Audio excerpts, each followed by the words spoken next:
Emeshe. I'm an international student at the Protestant Theological University in Groningen, and we have an elective course at the University of Groningen, Introduction to Cultural and Religious Heritage, led by Professor Todd Beer.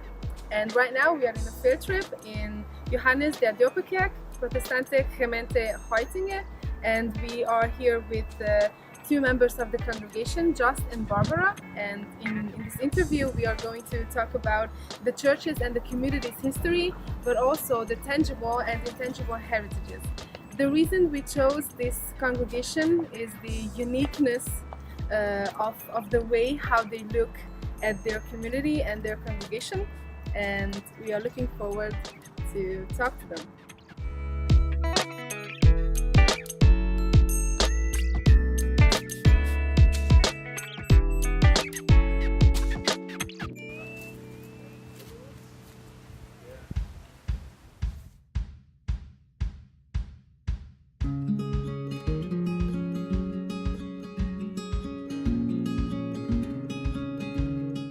My name is Just van Es, and I'm her husband, so I live also in Zanderweer since 8 years.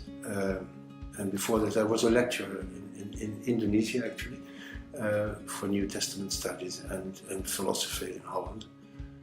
And a minister, we had a congregation together in Wassenaar before I retired, and we started here. And I'm a volunteer preacher, one of the 8 preachers here in the church.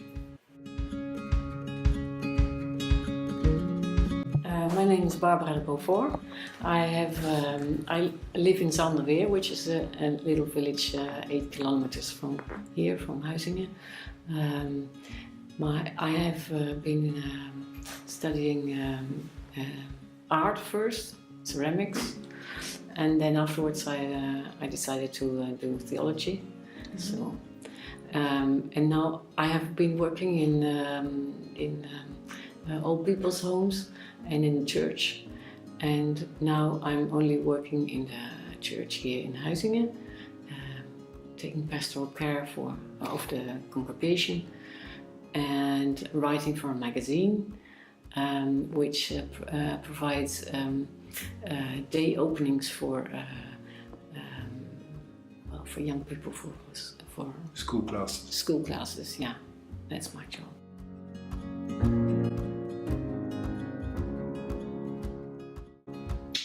Just by chance, we were looking for being church people ourselves. We didn't know what to do after we retired here, and we couldn't find a community that attracted us at first. And then a friend of us said, "Well, go to Huizinge and look, because you like it there." We were here, and after the first service, we knew. Yeah. We felt at home, and so we joined, became a member, and then we started with other retired ministers and Barbara and some other younger ministers. We started this group of 8 who are doing the services together. Yeah. Well, the building is very ancient, of course. It's from the 13th century, and it's beautifully kept, in my view. There's some of the old wall paintings still intact, and there has been restoration, but very carefully done, very invisible. It's standing on a little hill which is called a wierde, which is very common here has been very common in Groningen. It was against the floods, and it gives it the church a kind of elevated place to stand on. And you know by every step that you're treading on ancient ground. Yeah.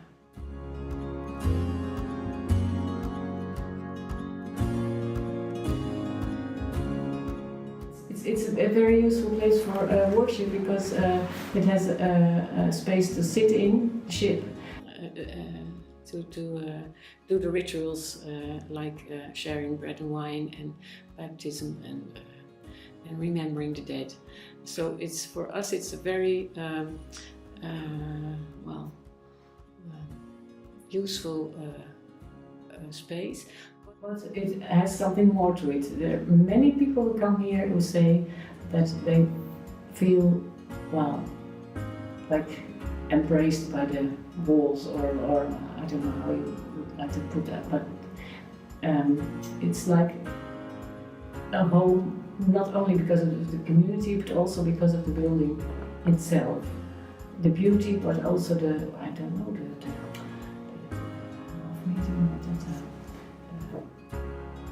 the way it's built, yeah, and the history that you can feel here from all the generations that have been worshipping here. It's the beautiful building we just discussed, and the beautiful wall paintings, which are very ancient. One of a unicorn, we're very proud of.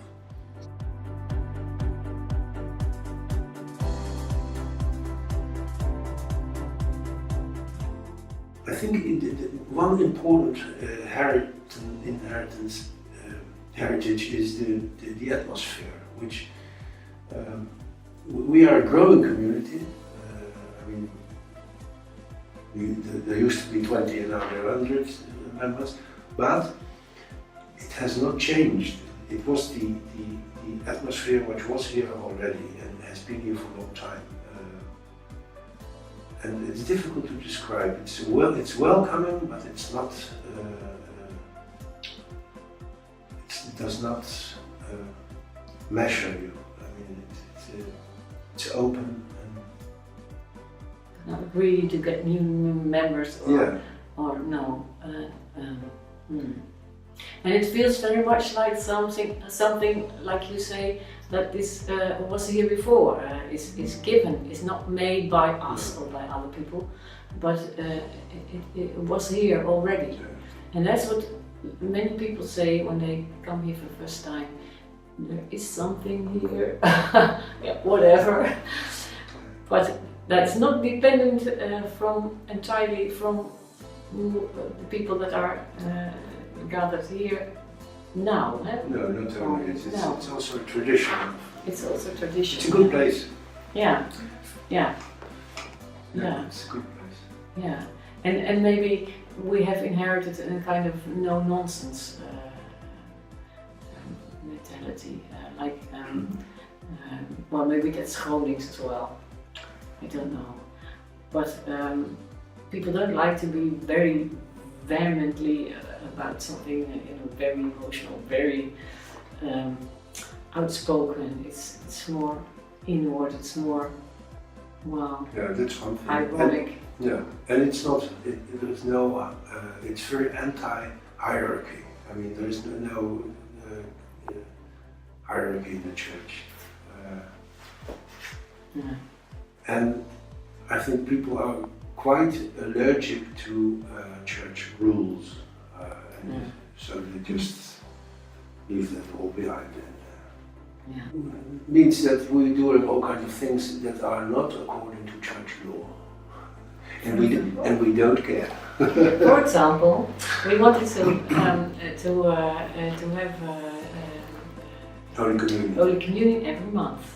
But that would mean that only just he was the one ordained that could legally do that. And we were with first five and now 8 people who want to do that. So we decided to simply not call it Eucharist anymore, but sharing of bread and wine. It's exactly the same, but so we're just doing it. Yeah, and that's a way of paying respect to the tradition and the church law, because it's not, we don't mean to violate anything, but on the other hand, it's important to us that we can share bread and wine with whoever is in charge that Sunday. So, that's a way of not being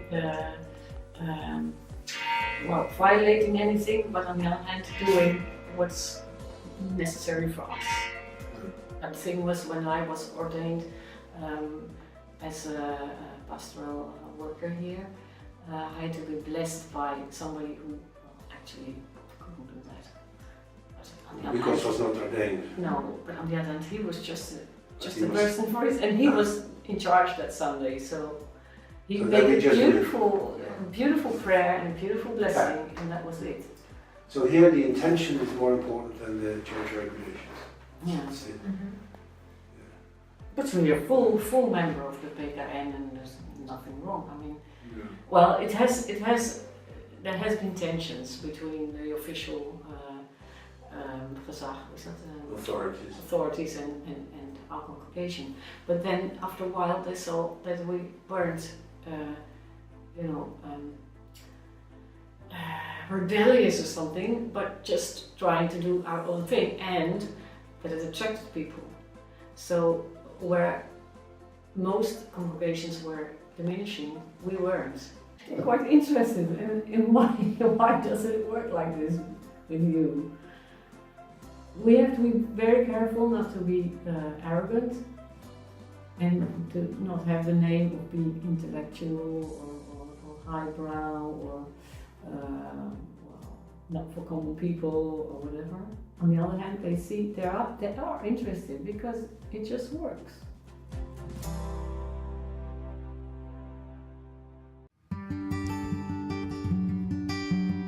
It's the building, it's the atmosphere, which is very welcoming, I find. People are just nice and welcoming. And they do not put pressure on you. I mean, so they just welcome you and they let you do your own thing. So you're free and very easily part of the congregation. Without having to do things as other people tell you to or as is expected from you.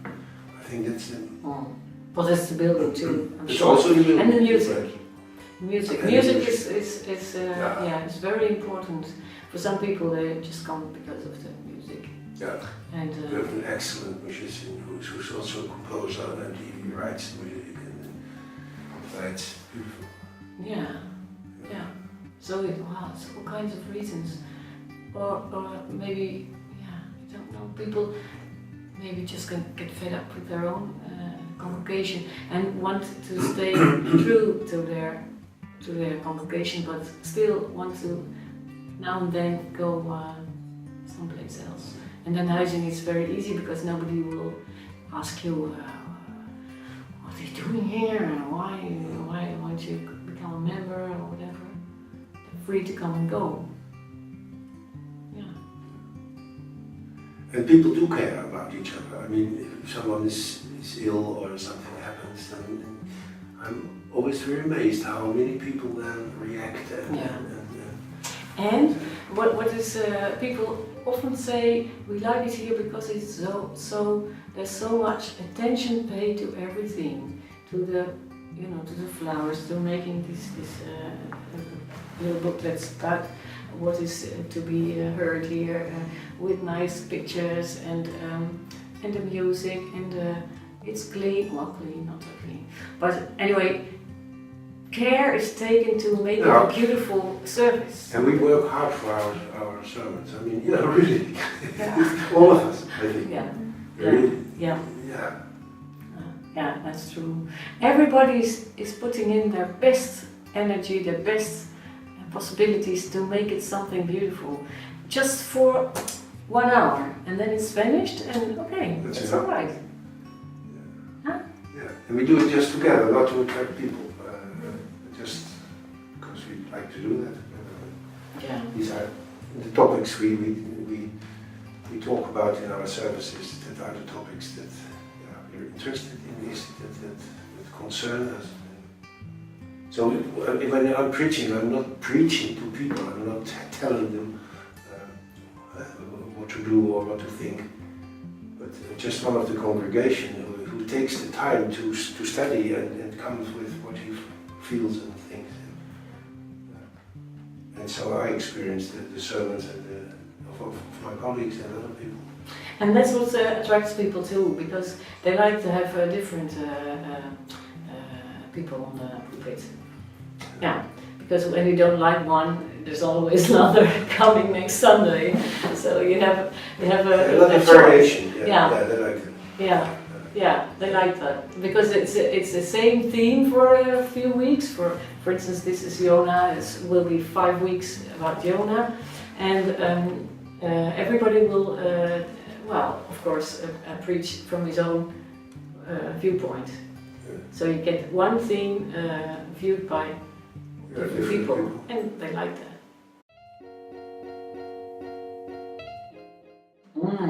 That's a good question. Not too much, because the next generation will probably be able to find their own way. I don't think it's not my main concern, because I don't know what is valuable to them. They have to say that, to discover that themselves. I'm willing to tell what's important to me, but I don't think that what's important to me should be important to other people as well in the same form. I'm rather optimistic about that. If I speak with young people, also people outside of the church, they're very concerned about a lot of things. They think, they feel, so I think they will find their way. And if they can use what we found and what we built, I'm happy. But if not, it's all right. Because we have to say that there are not many young people in the church, in the congregation. No. A few children, and well, almost nobody between, let's say, 18 and 30. Occasionally. Yeah, occasionally. So yeah, that's true. Yeah. But yeah, I don't know whether we should try to attract younger people. I don't know. Maybe we're not the people who have appealed to these people. They go somewhere else where that's all right. Yeah. We'd love to talk to them though. Yeah. Huh? Yeah. But I've not the feeling that we have a message for them or something. No, of course we talk about this because it's very well possible that we are the last generation here. It could be, I don't know. And I would be sorry if the knowledge of for instance, the Bible would get lost. Yeah, I would be sorry about that. Or the songs, or the hymns, or the music, or the tradition. But on the other hand, yeah, every time has made its own tradition, and why would this be the best tradition? I don't know. No, I'm not so sure. It's good for us. We love it, but we're doing our best, and whoever wants to join is very welcome, and we cannot do more. And it's not the only way. It's not the only thing. It's just one way. Which we love very much, but it can be very much estranging as well. For us as well, if we go to another, even near something. Our own children, we both have children, none of our children goes to church. They're sometimes interested to discuss things like that, but not too much. Not too much. And they smile about our work and our yes, we know it. Okay. Do you have any other questions? Cukup? Sangat cukup. I would like to thank you for this. Thank you for doing this. And You're welcome. we wish you a lot of strength to keep doing it. Thank you. Thank you very much. You're welcome.